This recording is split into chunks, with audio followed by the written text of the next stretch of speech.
जय श्रीराम. धर्मवीर छत्रपती संभाजी महाराज विरचित राजनीतीवरील ग्रंथ बुधभूषण अध्याय 2 श्लोक क्रमांक 242.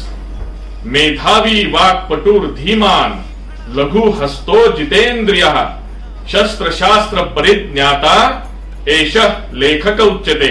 नीतिशास्त्रानुसार विवेकशील, चिंतनशील, मेधावी, बोलण्यात चतुर, बुद्धिमान, भरभर हातांनी लेखन करणारा असा चपल हातांचा, इंद्रियांना संयमित ठेवणारा आणि शस्त्र आणि शास्त्र या दोन्हींचेही उत्तम जाण असणारा लेखकच सर्वोत्तम लेखक म्हणून गणला जातो.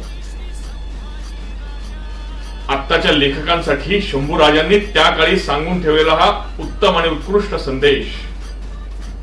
आपल्या लेखनामुळे, आपल्या विद्वत्तेमुळे समाज भरकटत तर नाहीये ना, समाजामध्ये हीन अभिवृत्ती तर निर्माण होत नाहीये ना, ह्याचा कायम आणि वारंवार आपण विचार केला पाहिजे.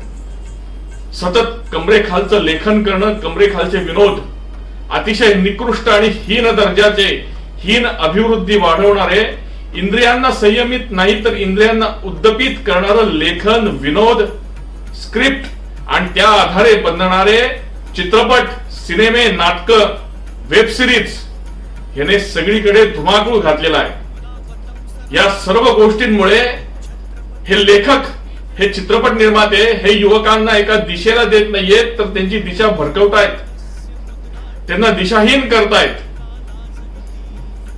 चाय बिस्कुट पत्रकारिता आणि एखादा अजेंडा हातामध्ये घेऊन पत्रकार देखील आपलं संपत्ती, पद, पैसा, प्रतिष्ठा मिळवण्यासाठी देशावर देशहित बाजूला सारून पत्रकारिता करतायत. हे खान मार्केट मधले आणि चाय बिस्कुट वाले पत्रकार आणि त्याचप्रमाणे अशी हीन अभिवृद्धी वाढविणारे, इंद्रियांना संयमित नाही तर इंद्रियांना उद्दीपित करणारे हे सगळे लेखक आणि स्क्रिप्ट रायटर, या सगळ्यांना कडाडून संदेश दिलाय शंभूराजांनी की लेखक कसा असावा ते. धन्यवाद. हे मुजना करतो छत्रपती श्री संभाजी राजा.